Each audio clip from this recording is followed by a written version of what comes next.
خوشخبری سناتے جائیں گے، اور جب حضور یہ خوشخبریاں سنائیں گے تو حضور کے لبھہ مبارکہ سے پھول گریں گے اور ہم ان کو اٹھاتے جائیں گے۔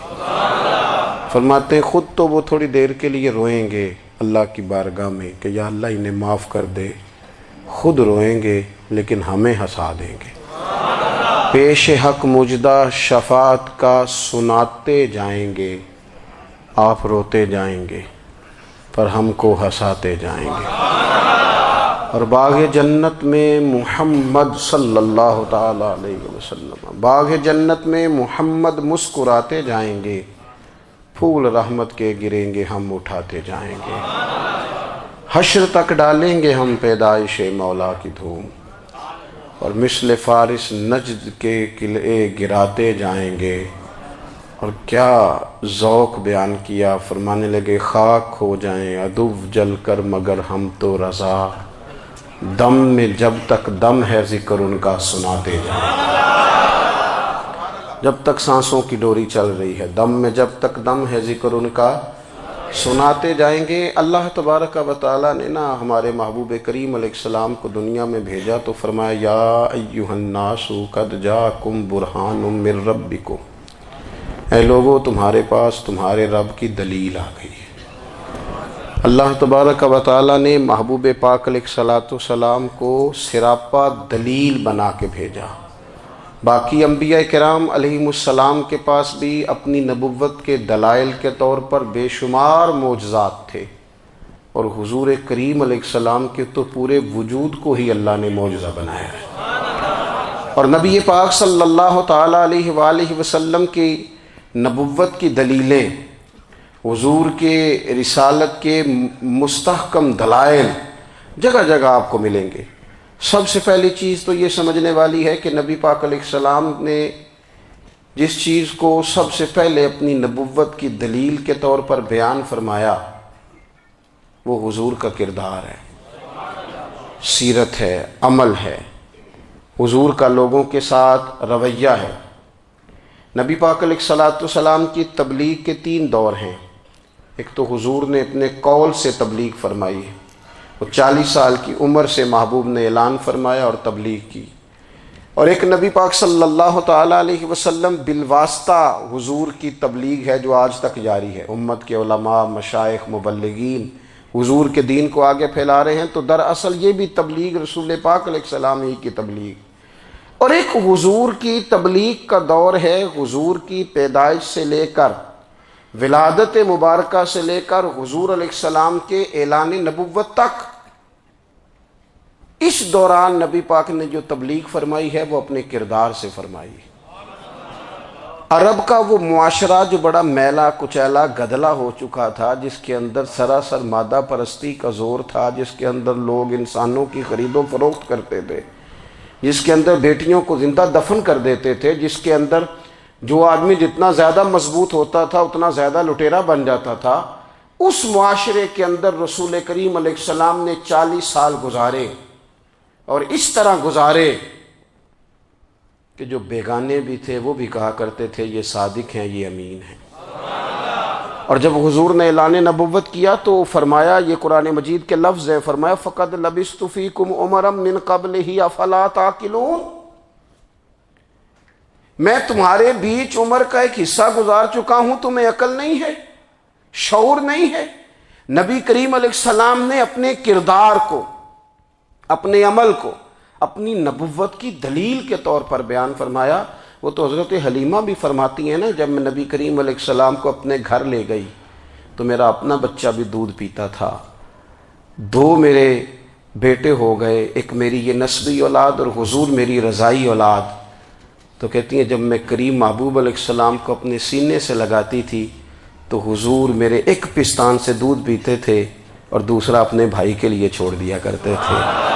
یہاں سے رسول کریم علیہ السلام نے کردار کے ذریعے تبلیغ، اور پھر اعلان نبوت سے پہلے ایک تنظیم عرب کے جوانوں پر، عرب کے سرداروں پر مشتمل بنائی گئی، جس میں نبی کریم علیہ السلام نے بڑا حصہ لیا سرکار نے، اور بڑے اہم لوگوں کو شعور حضور نے عطا فرمائے۔ وہ اس جماعت کا فیصلہ تھا کہ ہم سارے جوان، سارے بڑے لوگ ملیں گے، یہ حضور کے اعلان نبوت سے پہلے کی بات ہے. ہم بڑے لوگ ملیں گے، کسی بڑے کو کسی چھوٹے پر ظلم نہیں کرنے دیں گے، کسی آدمی کو کسی غریب کا حق نہیں کھانے دیں گے. حضور علیہ السلام نے نا اپنے کردار سے، اپنے عمل سے، اور آپ کا جو عمل ہوتا ہے نا وہ اصل ہوتا ہے. ایک ہوتا ہے آپ کوئی بات کرتے ہیں اور ایک ہوتا ہے کہ آپ کوئی عمل کرتے ہیں. آپ جب عمل کرتے ہیں تو عمل کے ذریعے بھی لوگوں تک بات پہنچتی ہے کہ دراصل آپ کا اٹھنا بیٹھنا چلنا پھرنا کیا ہے. میرے رسول کریم علیہ الصلوۃ والسلام کا اٹھنا بھی ایک نبی کا، بیٹھنا بھی ایک نبی کا، بات کرنا بھی ایک نبی کا، معاملات زندگی کرنا بھی ایک نبی کا، لین دین کرنا بھی ایک نبی کا. ایک شخص کہتے ہیں میں نے اعلان نبوت سے پہلے حضور علیہ السلام سے کوئی چیز خریدی تھی اور میں نے عرض کیا تھا آپ یہاں تشریف رکھیں میں پیسے لے کے آتا ہوں. میں 3 دن کے بعد آیا. دیکھو یہ بات کرنی کتنی آسان ہے، بولنی کتنی آسان ہے، پر 3 دن یہاں میرے بھائی کو کسی شخص کو 2 گھنٹے انتظار کرنا پڑ جائے تو لوگ کہتے ہیں الانتظار اشد من القتل. یہ تو قتل سے زیادہ تکلیف والا معاملہ ہے منتظر رہنا کسی کا. کہتے 3 دن کے بعد میں آیا تو میرے رسول کریم وہیں تشریف فرمایا. بس اتنا فرمایا یار تم نے مجھے بڑی تکلیف میں ڈال دیا، 3 دن ہو گئے یہاں رکے ہوئے. تو حضور نے اپنے کردار کو، اپنے عمل کو، اپنے معاملات کو سب سے پہلے اپنی نبوت کی دلیل کے طور پر پیش کیا. کسی نے کیا خوب کہا تھا کہ جو تیری جان کے دشمن ہیں وہ بھی کہتے ہیں، وہ جو تیری جان کے دشمن ہیں، بظاہر تو آئے ہیں نا ہجرت کی رات جان لینے، لیکن امانتیں حضور کے گھر میں رکھی ہوئی ہیں، امانتیں کاشانہ نور پہ پڑی ہیں. وہ جو تیری جان کے دشمن ہیں وہ بھی کہتے ہیں کہ امین تو ہے اور صداقت کی آبرو تو ہے. امین بھی تو ہے، صداقت کی آبرو تو ہے. تو پہلے کردار. پھر دوسری بات، اللہ تعالیٰ نے اپنے محبوب علیہ الصلوۃ والسلام کو اپنا مطلق نائب بنا کر، اپنا محبوب اعظم بنا کر، ویسے ہی سارے انسانوں کے بارے میں کہا وَإِذْ قَالَ رَبُّكَ لِلْمَلَائِكَةِ إِنِّي جَاعِلٌ فِي الْأَرْضِ خلیفہ، میں زمین میں اپنا نائب بنانے والا ہوں. لیکن حضور علیہ السلام تو محبوب ہے نا، حضور کی نیابت تو محبوبیت کے درجے پر فائز ہے. تو رسول پاک کو رب کریم نے اس طرح کا بنا کے بھیجا کہ حضرت عبداللہ ابن رواحہ رضی اللہ تعالیٰ عنہ بیان فرماتے ہیں کہ اگر حضور کوئی معجزہ نہ بھی دکھاتے، نبی کریم علیہ السلام سے کوئی اعجاز لوگ نہ بھی دیکھتے، تو محبوب کا تو چہرہ ہی اس طرح کا تھا، لوگوں نے دیکھتے جانا تھا اور کلمہ پڑھتے جانا تھا. لیکن باوجود اس کے میرے رسول پاک کا اعجاز یہ ہے، کمال یہ ہے کہ حضور کبھی اشارہ کر دیں تو چاند 2 ٹکڑے ہو جائے، کبھی دعا مانگ دیں تو ڈوبا ہوا سورج واپس آ جائے، کبھی محبوب گزرنے لگے تو پتھر آپ پر سلام پڑے، کبھی حضور پہاڑ پر چڑھ جائیں تو پہاڑ وجد میں آ کر جھومنے لگے. محبوب کا کبھی نماز پڑھاتے ارادہ بن جائے تو اللہ تعالیٰ قبلے کا رخ ہی تبدیل فرما دے. کیا خوبصورت سوچ ہے اور کیا نظریہ دیتے ہیں بریلی کے امام. فرماتے ہیں اجابت کا جوڑا عنایت کا صحرا دلہن بن کے نکلی دعائے محمد، اور اجابت نے جھک کر گلے سے لگایا بڑی ناز سے جب دعائے محمد. دیکھو خدا کی رضا چاہتے ہیں دو عالم، خدا چاہتا ہے رضائے محمد صلی اللہ تعالی علیہ وسلم. اور ایک مقام پہ فرماتے ہیں نائب دست قدرت پہ لاکھوں سلام، نائب دست قدرت پہ لاکھوں سلام. تو اللہ تعالیٰ نے نبی پاک صلی اللہ تعالی علیہ وسلم کو جو اعجاز. پھر ایک اور بات، حضور امی ہیں. دنیا میں آ کر محبوب نے کسی سے پڑھا ہی نہیں. میرے محبوب نے جتنا پڑھا ہے رب کریم سے ہی پڑھا ہے. الرحمن علم القرآن خلق الانسان، رحمان نے قرآن سکھایا پھر انسان بنایا. اللہ تبارک و تعالیٰ کی بارگاہ کرم سے حضور نے لیا. رسول کریم امی ہیں، یہ بھی حضور کی نبوت پر ایک بڑی دلیل. دیکھو ایک ہوتا ہے کوئی آدمی بچپن سے ہی کسی چیز سے شغف رکھے اور جب اس کی عمر بڑی ہو جائے تو کہتے ہیں اس کا تجربہ بڑا ہو گیا ہے. یہ پہلے کچھ شعر کہتا تھا، کوئی ادبی جملہ کہتا تھا، تو اب اس کی یہ کام کرتے کرتے عمر بڑی ہو گئی ہے تو رسوخ حاصل ہو گیا۔ 40 سال کی عمر مبارک تک نبی کریم نے ایک شعر بھی نہیں کہا۔ حضور علیہ السلام نے کبھی کوئی ایسی بات، ویسے تو حضور کی ہر بات حکمت والی، لیکن جس کو عرب کے لوگ اپنے لہجے میں شاعری یا اپنے لہجے میں ادب کہتے تھے، وہ حضور نے بیان نہیں فرمایا۔ لیکن جب 40 سال کی عمر میں اعلان نبوت کیا تو پھر بڑے بڑے فصیح و بلیغ، بڑے بڑے سیانے طفیل بن عمرو کہتے ہیں کہ اس شخص کو بھی میں نے دیکھا جسے بڑا ناز تھا اپنی فصاحت اور بلاغت پر، اور جب وہ حضور کے پاس آیا اور اس نے آ کے کچھ باتیں کی تو محبوب خاموشی سے سنتے رہے، اور جب وہ چپ کر گیا تو میرے کریم نے صرف سورہ فاتحہ پڑھی۔ کبھی اٹھتا تھا، کبھی بیٹھتا تھا، کبھی غور کرتا تھا، کبھی دائیں جاتا تھا، کبھی بائیں جاتا تھا، پھر کہنے لگا بتاؤ نا کلام کس کا ہے؟ فرمایا اس رب کا، اس رب کا، اس رب کا جس کا میں رسول بن کے آیا ہوں۔ نبی کریم صلی اللہ تعالی علیہ وسلم امی ہیں، لیکن حضور نے کائنات کے رازوں سے پردے ہٹا دیے، نبی کریم نے جینے کے سلیقے بتا دیے، حضور نے ہر شخص کو اس کے مقصد حیات سے آگاہ کر دیا۔ نبی کریم علیہ السلام نے وہ فلسفہ حیات بیان کیا کہ لوگوں کو صرف جینے میں ہی مزہ نہیں آیا، مرنے میں بھی مزہ آنے لگا۔ لوگ آگے بڑھ بڑھ کے جانیں پیش کرنے لگے، اپنی اولادیں قربان کر، جو فلسفیوں سے کھل نہ سکا اور نکتہ وروں سے حل نہ ہوا، وہ راز ایک طیبہ والے نے بتلا دیا چند اشاروں میں۔ محبوب کریم امی ہیں، لیکن حضور نے اس طرح دنیا کو سکھایا، اس طرح دنیا کو پڑھایا، اس طرح حضور نے علم کے چراغ اور دیپ روشن کیے کہ قیامت تک جسے روشنی ملے گی نا، اسے صرف دروازہ مصطفیٰ سے ملے گی، اسے رسول کریم علیہ السلام کے در دولت سے ملے۔ کچھ لوگوں نے کہا کہ یہ اپنے پاس سے آیات بنا کے لاتے ہیں، اپنے گھر میں بیٹھ کے دعوے کر لینا تو کوئی مشکل کام نہیں نہ ہوتا، سارے لوگ ہی کر لیتے ہیں۔ بلکہ وہ ہمارے ایک بزرگ کہا کرتے تھے، خیالی پلاؤ پکائیے تے گھیو کدے بھی کاٹ نہ پائیے، کیونکہ کون سا پیسوں کا ڈالنا ہے، زیادہ ڈالیں آپ اور زیادہ ڈالیں۔ بہت سارے لوگ ہیں آج بھی، کچھ لبرل ہیں بیچارے، کچھ دین بیزار طبقہ ہے، وہ کہتے ہیں جناب ہمیں تو جدید باتیں بتائیں، ہمیں تو نئے اسلوب کے مطابق لے کے چلیں، ہمیں تو او بھائی سن، میرے نبی پاک علیہ السلام نے فرمایا میرا قرآن کبھی پرانا نہیں ہوگا، اسے پڑھ کے دیکھ، اس کی جدت کا حسن دیکھ، یہ تو کھلا ہوا باغ ہے، تو ایک دفعہ اس کے قریب آئے گا تو خوشبو ملے گی، دوسری دفعہ آئے گا تو اس سے زیادہ تازی ملے گی، ایک دفعہ پھل کھائے گا تو مزیدار ہوگا اور دوسرا کھائے گا ہو سکتا ہے شکل ملتی جلتی ہو لیکن ذائقہ بڑا نرالا ہوگا۔ تو تو صحیح نا، جب کچھ لوگوں نے کہا یہ خود سے بنا کے آیات لاتے ہیں تو فرمایا وَإِن كُنتُمْ فِي رَيْبٍ مِّمَّا نَزَّلْنَا عَلَىٰ عَبْدِنَا فَأْتُوا بِسُورَةٍ مِّن مِّثْلِهِ، اگر تمہیں کوئی شک ہے اس میں جو ہم نے اپنے بندہ خاص میں نازل کیا ہے تو تم بھی اس جیسی ایک آیت بنا کے لاؤ۔ اور چلو چیلنج کھلا ہی دے دیا، فرما وَادْعُوا شُهَدَاءَكُم مِّن دُونِ اللَّهِ، اللہ اور اللہ والوں کو چھوڑ دو، تفسیری ترجمہ عرض کر رہا ہوں، یعنی صحابہ کو چھوڑ دو، حضور کے ماننے والوں کو چھوڑ دو، باقی ساری دنیا کے کافر کٹھے ہو جاؤ، ایک آیت بس قرآن جیسی لے کے آؤ، ایک آیت لے کے آؤ، ان کنتم صادقین، اگر تم سچے ہو۔ جوانوں سنو،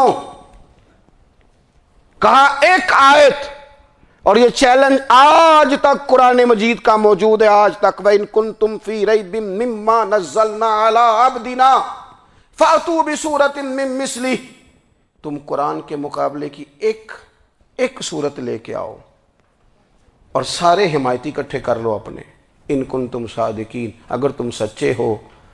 جواب تو ادھر سے آنا تھا نا، لیکن کائنات کے رب نے جواب بھی خود دیا، فرمایا فَإِن لَّمْ تَفْعَلُوا وَلَن تَفْعَلُوا، اگر تم نہ لا سکے، اور فرمایا تم لا سکتے بھی نہیں، اگر تم نہ لا سکے اور تم لا سکتے بھی، نہ خنجر اٹھے گا نہ تلوار تم سے، یہ بازو میرے آزمائے ہوئے ہیں، وَلَن تَفْعَلُوا، تم لا بھی نہیں سکتے، فَاتَّقُوا النَّارَ الَّتِي وقود الناس والحجارہ، پھر اس آگ سے ڈر جاؤ جس کا ایندھن آدمی اور پتھر ہے۔ اعدت للکافرین، بنائی کافروں کے لیے، بنائی مومنوں کے لیے تو رب نے جنت بنائی ہے۔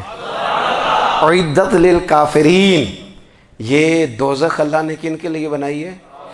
اعدت للکافرین کہتا ہے کافر کے لیے بنایا۔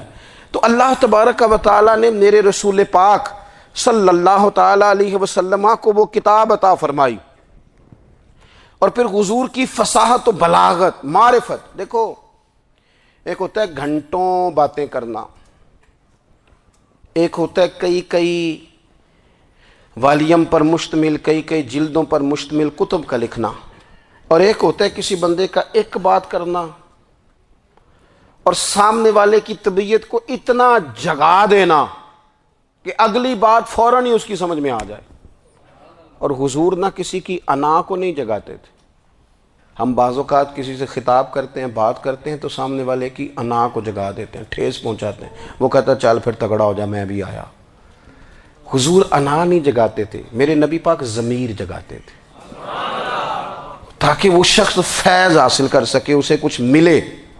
نبی کریم کا جو انداز تکلم ہے وہ اس طرح کا ہوتا تھا کہ انسان خود بخود کھل اٹھتا تھا کہ مطلب یہ بات ہونے کیا لگی ہے، مطلب حضور کیا فرمانے لگے۔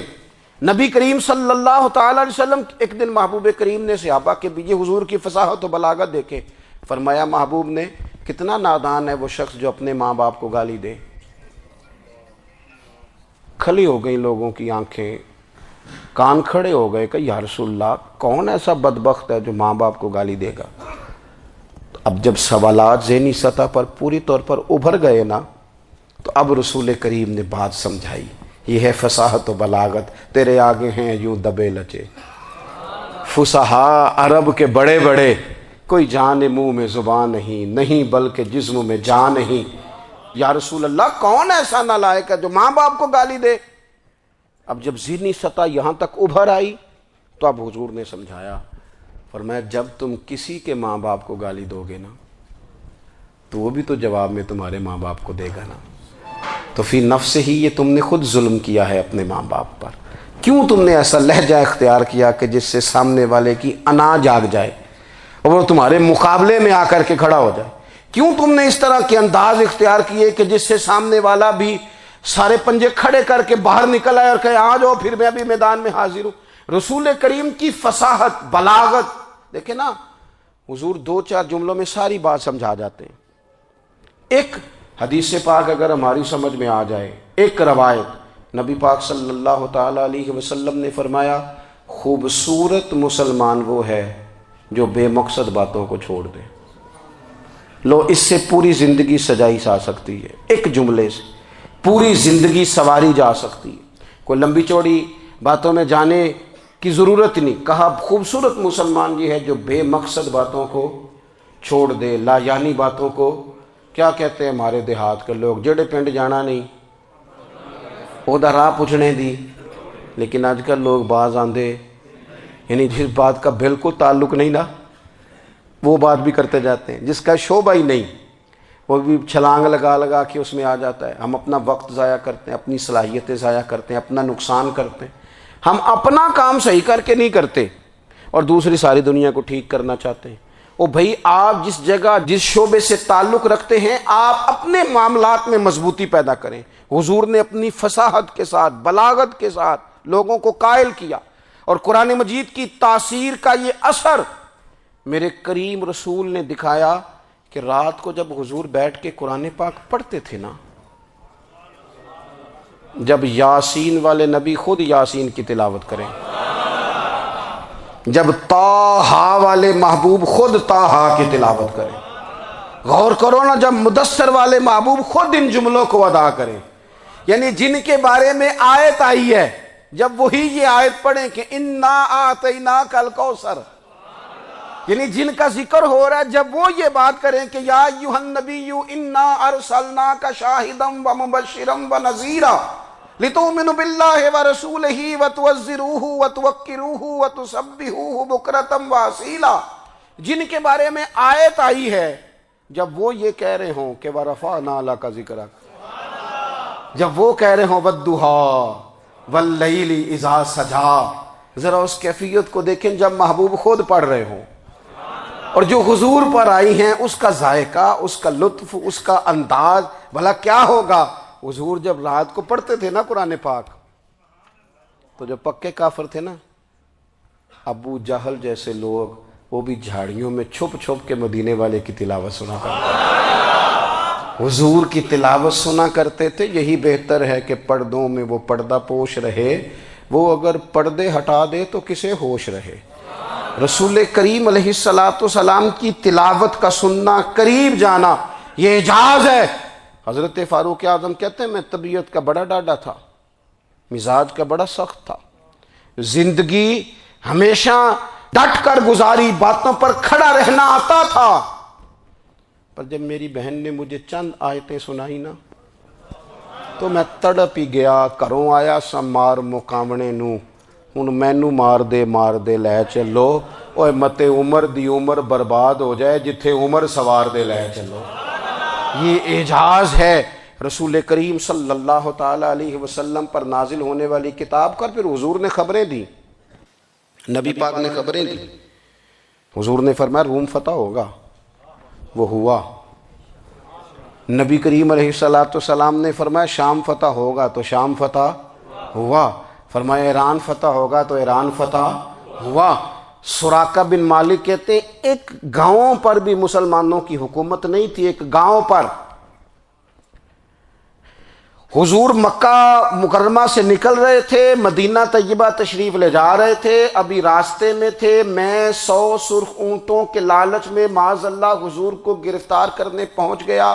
محبوب نے حکم دیا، حضور کا معجزہ میں نے آنکھوں سے دیکھا، میرا گھوڑا زمین میں دھستا چلا گیا، میں نے معافی مانگی، حضور نے معاف کر دیا۔ میں نے سمجھا اچانک ہو گیا ہے۔ یہ منوانا بھی بڑا مشکل کام ہے۔ شجر و حجر پہچان گئے، انسان کی نظروں میں شاکی رہا۔ یہ کچھ ایسے لوگ ہیں جن کو منوانا توبہ توبہ، ماننے کو تیار نہیں، دیکھ دیکھ کے بھی ماننے کو تیار ہے نہیں، ماننے کو تیار ہی نہیں۔ کہتے ہیں کہ میں نے پھر چاہا آگے بڑھنا، تو پھر زمین کے اندر میرے گھوڑے کے پیر دھنسنے لگے، پھر معافی مانگی۔ کریم تیرے معاف کرنے کی ادا پہ بھی قربان جائیں۔ یہ نہیں فرمایا کہ تو بار بار یوں ہی کرتا ہے، فرمایا معافی مانگتا ہے، جا میں نے معاف کیا۔ کہتے ہیں 3 دفعہ میں آگے بڑھا، 3 دفعہ حضور نے معاف کیا تو مسکرا کے فرمانے لگے تو یہاں مجھے گرفتار کرنے آیا ہے، وہ کیسر روم کا علاقہ فتح ہوگا۔ وہ کنگن جو پہنتا ہے نا ہاتھوں میں، بادشاہ کے کنگن معروف ہیں، وہ تیرے ہاتھوں میں آئیں گے۔ اللہ کرے آپ سمجھیں۔ یہ جو لوگ ڈری ڈری سہمی اور ہمارے بچے مایوسی کی معاذ اللہ باتیں کرتے ہیں، وہ دیکھیں حضور کس طرح کی گفتگو فرماتے ہیں۔ ابھی ایک گاؤں پر بھی اسلام کی حکومت نہیں، لیکن حضور کا خبر دینے کا انداز۔ کریم فرمانے لگے وہ کیسر روم کے جو کنگن ہوں گے وہ تیرے ہاتھوں میں آئیں گے۔ جناب سراقہ بن مالک فرماتے ہیں کہ میں مسلمان ہو گیا، حضور کا وصال ہو گیا، کنگن نہیں آئے۔ حضرت ابوبکر صدیق کا وصال ظاہری ہو گیا، کنگن نہیں آئے۔ جناب عمر کا دور آ گیا، سراقہ بوڑھے ہو گئے۔ کوئی بندہ پوچھتا نا کہ اب تو عمر ڈھل گئی ہے، زندگی کا پتہ نہیں، کہنے لگے نہیں میں نہیں جاتا، جب تک کنگن نہیں آتے اسرائیل کوئی نہیں آئیں گے، کیونکہ ساڈے نبی دی زبان ساڈے واسطے قرآن۔ جو دن کو کہہ دیا دن ہے تو دن نکل آیا، جو شب کو کہہ دیا شب ہے تو رات ہو کے رہی، اور خدا نے ان کی زبان کو وہ اختیار دیا، جو نکلی منہ سے ان کے وہ بات ہو کے رہی۔ اور فاضل بریلوی کا تو انداز ہی پھر انوکھا ہے نا، وہ تو کہتے ہیں وہ زبان جس کو سب کن کی کنجی کہیں، جس کو سب کن کی کنجی کہیں، اس کی نافذ حکومت پہ لاکھوں سلام۔ کہنے لگے نہیں آتے حضرت اسرائیل، فکر نہ کرو، بوڑھے ہو گئے تھے، نکلنا گھر سے بند کر دیا تھا، حضرت عمر کا دور تھا، کنگن آ گئے۔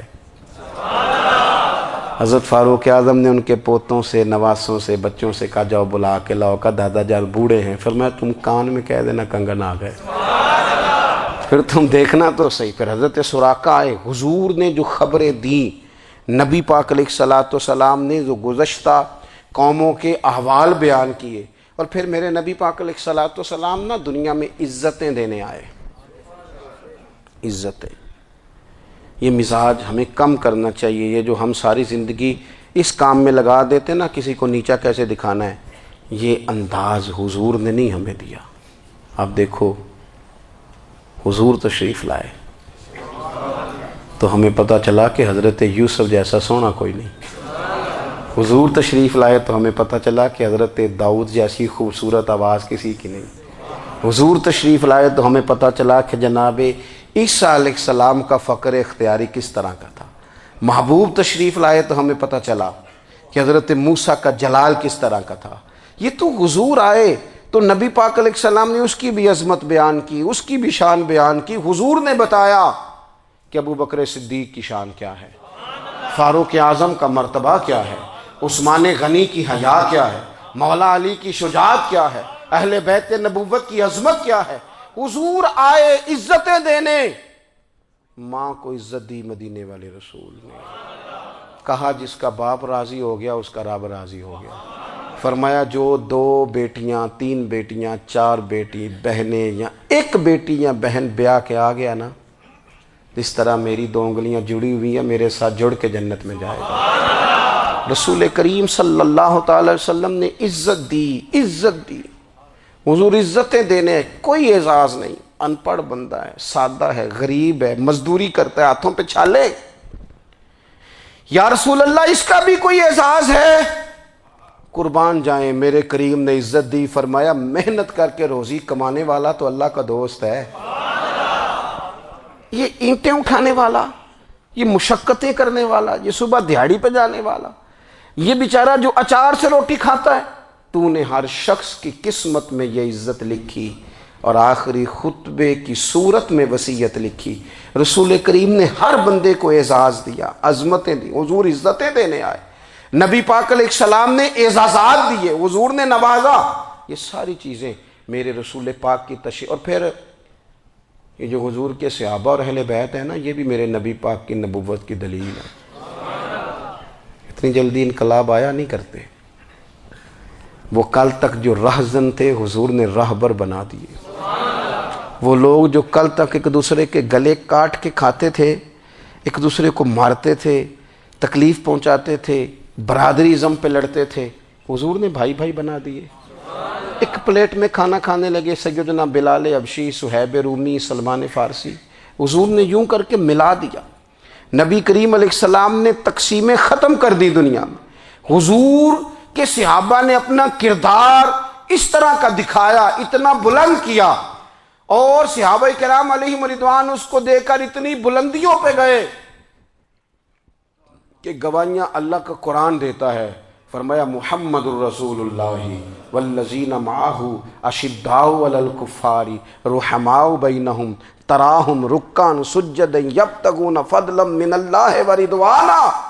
فرمایا یہ جو میرے محبوب کے ساتھ والے ہیں کافروں پر سخت ہیں، آپس میں نرم دل ہیں. تم جب بھی انہیں دیکھو گے سجدے کرتے دیکھو گے، رکوع کرتے دیکھو گے. تم انہیں دیکھو گے اللہ کی رضا کے متلاشی ہیں.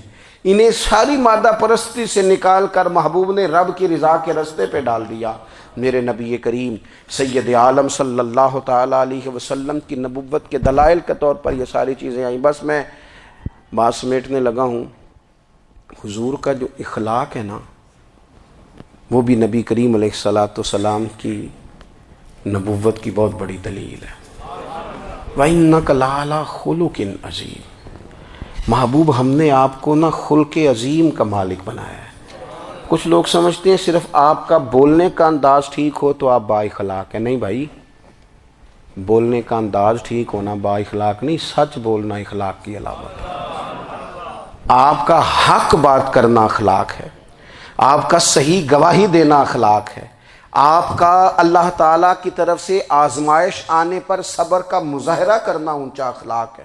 رب نعمت دے تو آپ کا وجود ڈھلتا جائے شکر میں، یہ اخلاق ہے. رب کریم اگر آپ کو کسی وقت کسی آزمائش میں اپنی حکمت سے ڈالتا ہے تو عزت نفس کو برقرار رکھنا، خودداری کو برقرار رکھنا، یہ اخلاق. نبی پاک نے اعلیٰ ترین اخلاق کی بات بتائی، اعلیٰ ترین. حضور نے لوگوں سے بیعت لیتے وقت کہا تھا میرے ہاتھ پر بیعت کرو، چوری نہیں کرو گے.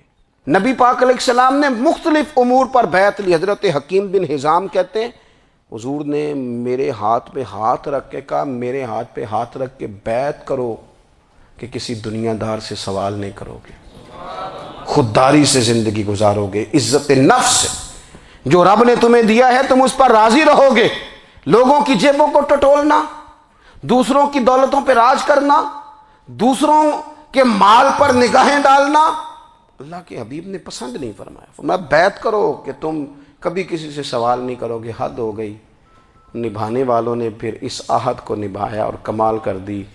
حضرت حکیم بن حزام گھوڑے پہ بیٹھے تھے، ہاتھ میں درہ تھا، وہ زمین پہ گر گیا، قریب غلام کھڑا تھا، حضرت حکیم بن حزام خود گھوڑے سے اترے، درہ اٹھایا، دوبارہ گھوڑے پہ بیٹھے۔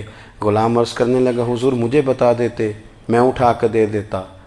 آنکھیں چمک اٹھیں، فرمانے لگے کیسے بتا دیتا، اپنے رسول سے وعدہ کیا ہے کبھی کسی سے سوال نہیں کروں گا، کبھی سوال نہیں کروں گا۔ اللہ کے محبوب نے ہمیں اعلیٰ اخلاقی قدروں کی بات ہمیں سکھائی ہے۔ ہم دیکھتے ہیں کہ بڑی جلدی 2 4 5 لوگوں کے غصہ دلانے پر ہم ساری اخلاقی حدوں کو کراس کر جاتے ہیں۔ دوستو ہمارا ایک ویژن ہونا چاہیے، ہمارے ذاتی رویے بڑے معتبر ہونے چاہیے، لین دین کے معاملات کے اندر مسلمانوں کو بڑا صاف ستھرا ہونا چاہیے۔ ہمیں اپنی معاشی زندگی میں روزمرہ کے معاملات میں ہماری توجہات کا مرکز صرف اللہ رسول کی ذات ہونی چاہیے۔ رب کریم نے اپنی حکمت سے کسی کو کتنا دیا ہے یہ اس کی حکمت کے تقاضے ہیں، ہمیں اس نے جس رنگ میں جس حال میں رکھا ہے ہمیں اپنے رب کی رضا پر بہت زیادہ مطمئن ہونا چاہیے۔ اچھا پھر ایک اور بات، صاحب ابن حشام لکھتے ہیں کہ حضرت اسماء بنت ابی بکر صدیق رضی اللہ تعالی عنہا کی ڈیوٹی لگائی تھی جناب صدیق اکبر نے کہ بیٹے غار ثور میں نا روز کھانا تازہ پکا کے پہنچانا ہے۔ یہ آپ کا کیا نام ہے علاقے کا؟ کورڑیاں والا۔ تو کورڑیاں والا میں نا آپ بہت سارے لوگ ایسے ہیں جو یہاں 40 سال سے رہ رہے ہوں گے، 50 سال سے رہ گئے، بچیاں یہیں پیدا ہوئی یہیں بڑی ہوئی۔ تو یہاں اگر وہ بچی جو یہیں پیدا ہوئی ہے وہ کبھی رات کو نکل جائے نا باہر ماچس لینے اپنے محلے میں دکان پہ، سویرے شور پڑ جاتا ہے، اور اگر ابا گھر نہ ہو تو لوگ ابا جی کو بتائیں کہ تیری تو بیٹی رات کو یا ماچس لینے آئی ہوئی تھی، تو ممکن ہے والد صاحب بندوق نکال لیں کہ بیٹی عزت ہوتی ہے، وہ گلی میں کیسے آ گئی رات کو، حالانکہ اس کے سارے اپنے چچا ماما سب وہی ہے، اپنا علاقہ ہے، کوئی ایسا مسئلہ، پھر بھی نکلتی ہیں بیٹیاں رات کو، جو مرضی بھی ہو جائے بیٹی نکلتی ہے۔ لیکن یہ وفا اگر سیکھنی ہے تو جناب صدیق اکبر سے سیکھو۔ غار ثور میں تازہ کھانا اور بیٹی جوان اور رات کو پہنچانا ہے، ہاں رات کو۔ اور پھر نرالا رنگ یہ ہے کہ اب جو جاتے ہیں نا اللہ خیر کرے حاجی غار ثور پہ، وہ فجر کی نماز کے وقت جاتے ہیں اور جگہ جگہ وہاں رستے میں جو ہے وہ چائے کا بندوبست ہے، بیٹھنے کی جگہ، پھر بھی حاجی آ کے ڈینگیں سناتا ہے، بڑھ کے مارتا ہے، جی میں پہنچ گیا جی 2.5 گھنٹے میں، اور میں گیا جی وہاں پھر میں نفل پڑھ کے آیا۔ بالکل جی آپ تو بڑی دلیری کا کام کر کے آئے۔ لیکن حضرت اسماء اب رستے بھی بن گئے، آسانی ہو گئی، دن کے وقت لوگ جاتے ہیں تو اپنے آپ کو بڑا فاتح سمجھتے ہیں، پلٹ کے ذرا دین کا حسن دیکھو تو صحیح۔ حضرت اسماء رات کو جاتی، رستہ بھی کوئی نہیں، جگہ بھی کوئی نہیں، کوئی حال نہیں، تن تندور تے ہڈاں دا بالن تے اسی ہاواں نال تپایا، کپ کپ مکیاں پیڑے کیتے، اتوں عشق پلیتھن لایا، تن دا سالن تے من دی ہانڈی، لون صبر دا پایا، غلام فریدا وے میں ساری تیری، تینوں وجہ یقین نہیں آیا؟ غلام فریدا میں ساری تیری، ساری، بیٹے بھی، غلام بھی، خادم بھی، پیسہ بھی، تو غلام فریدا وے میں ساری تیری، تینوں وجہ یقین نہیں آیا؟ حضرت اسماء کو کہا پتر رات کو کھانا، جناب اسماء کہتی پہلے دن کھانا پکایا تو دوسرے دن میں پہنچا کے آئی رات کو، دوسرے دن کھانا بنا رہی تھی تو میں کوئی کسی معمولی آدمی کی بیٹی تو نہیں تھی نا، میں تو سردار کی بیٹی تھی، کسی کی ضرورت نہیں تھی کبھی پلٹ کے میرا گھر بھی دیکھے، لیکن میں اندر روٹی پکا رہی تھی تو دروازے پہ شور ہوا، کہتے میں باہر گئی تو ابو جال بہت سارے لوگوں کو لیے میرے دروازے پہ، میں باہر آئی تو میں نے کہا کیا حال ہے، میرے دروازے پہ تو کبھی کسی کو طاقت ہی نہیں تھی آنے کی، قبیلے کے سردار کا گھر تھا، وہاں کیا بات ہے؟ تو کہتی ہیں چوک کے اندر بھرے مجمع میں ابو جال کہنے لگا اسماء بتاؤ کہاں گئے تمہارے والد نبی پاک علیہ السلام کو لے کے؟ نوجوانوں ذرا دل پہ ہاتھ رکھ کے سننا. حضرت اسماء بنت ابی بکر کہتی ہے میں چوراہے پہ کھڑی ہو گئی, اگر کہتی ہوں مجھے پتا ہے تو وفا اجازت نہیں دیتی, یہ تو جائیں گے حضور کو تکلیف دے دیں گے. اگر میں کہتی ہوں مجھے پتا نہیں تو یہ جھوٹ ہے اور میرے نبی کی شریعت اجازت نہیں دیتی. منٹ منٹ پہ جھوٹ بولنا اور کہانیاں سنانا, یہ سیکھو اخلاق. حضرت اسماء بنت ابی بکر کہتی ہے اس نے پھر کہا بتاتی کیوں نہیں, کہاں گئے؟ فرماتی 1 منٹ رہ گیا تھا میرے پاس سوچنے کا, میں نے کیا بچانا ہے, شریعت بھی بچانی ہے, وفاداری بھی بچانی ہے. پھر میں نے اپنی ساری ہمت جمع کی, پھر میں نے ٹٹولا سارا کچھ, اور میں نے ساری دلیریاں جمع کرنی, اللہ سے توفیق مدد مانگی. فرماتی ہیں وہ گرجدار آواز میں بولا چپ کیوں ہو, بتاتی کیوں نہیں؟ جناب اسماء کہتی ہیں پھر میں نے فیصلہ کیا کہ میں نے دونوں چیزیں ہی بچانی ہیں, شریعت بھی وفا بھی بچاؤں گی. تو جناب اسماء سننا جملہ دیوانو, فرمانے لگی ابو جال سن, پھر مجھے پتہ ہے وہ دونوں کہاں ہیں, پر تیرے اندر جتنی طاقت ہے تو ساری لگا لے, میں بتاؤں گی نہیں وہ کدھر گئے. آنا تو